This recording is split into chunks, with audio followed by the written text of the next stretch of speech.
Hi, praise the Lord. Video చేయడానికి గల కారణం ఏంటి అని అంటే, చాలామందికి ఒక డౌట్. ఆయన రాజులకి రాజే ఉన్నప్పుడు ఎందుకు పశువుల తొట్టిలో పడుకున్నాడు?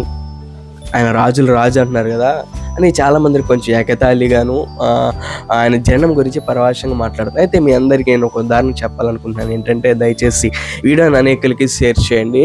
ఏంటంటే, ఒక రాజ్యంలో ఒక రాజుగారు మంత్రి గారు ఉన్నప్పుడు, మంత్రి గారు రోజు దేవుని యొక్క స్వార్థ రాజుగారికి చెప్తూ ఉంటే, రాజుగారి కోపం వచ్చి ఒకరోజు మంత్రితో ఇలా, ఇంకోసారి కనుక నువ్వు దేవుని గురించి నాకు చెప్పినట్లయితే నీ ఉద్యోగం నుండి నేను తీసేస్తానని చెప్పాడంట. అయితే రాజుగారు అన్నారంట, నువ్వు నిజంగా దేవుడి గురించి చెప్తున్నావు కదా, ఆయన నిజమైన దేవుడు అయితే, ఆయన రాజులకు రాజు అయితే ఎందుకు దీనుడిగా ఈ లోకానికి వచ్చాడు?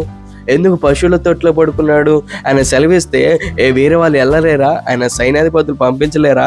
లేకపోతే ఆయన దూతలను పంపించలేడా అని ఎగతాళిగా మాట్లాడుతున్నాడంట.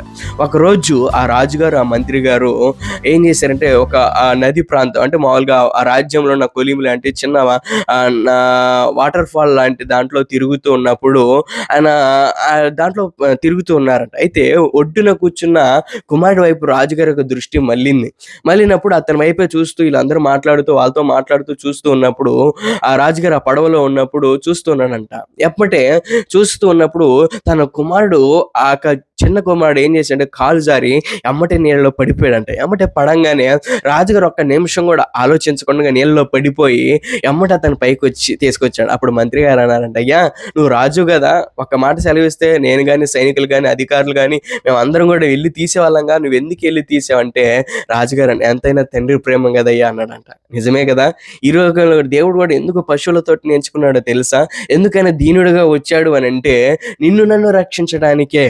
ఆయన బైబిల్ ఒక మాట రాయబడింది, ఆయన ధనవంతుడై ఉండి తన దారిద్ర్యం వల్ల మనందరం కూడా ధనవంతులుగా మార్చడానికి ఆయన దరిద్రుడిగా ఈ లోకానికి వచ్చాడు. మురికి లాంటి మన జీవితాన్ని, పశువుల తొట్టి లాంటి మురికి యొక్క జీవితాన్ని మార్చడానికి ఆయన పశువుల తొట్టిలో పొరంలో చేపెట్టాడు. ఎప్పుడైతే ఆయన ఆ పశువుల తొట్టిలో పడుకున్నాడో, మురికిగా ఉన్న అప్పుడు దాకా ఉన్నది ఆ మహిమగా మార్చబడింది. చూడండి, జ్ఞానులు వచ్చి బంగారు సాంబ్రాణి బోలములు కానుకలుగా అంటే పరిమళ వాసనగా దాన్ని మార్చారు.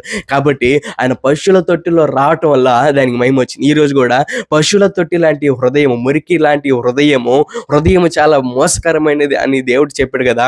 మోసకరమైన హృదయంలోనికి దేవుడు ఎప్పుడైతే వచ్చాడో, ఇది జీవితము మనందరికీ పరిమళ వాసనగా ఉంటుంది. అందుకే ఆయన పశువుల తొట్టిలో పుట్టడానికి కూడా ఇష్టపడ్డాడు. ఎందుకనంటే ఆయన మనల్ని ధనవంతులుగా మార్చడానికి. కాబట్టి ఈవిడ అనేకులకి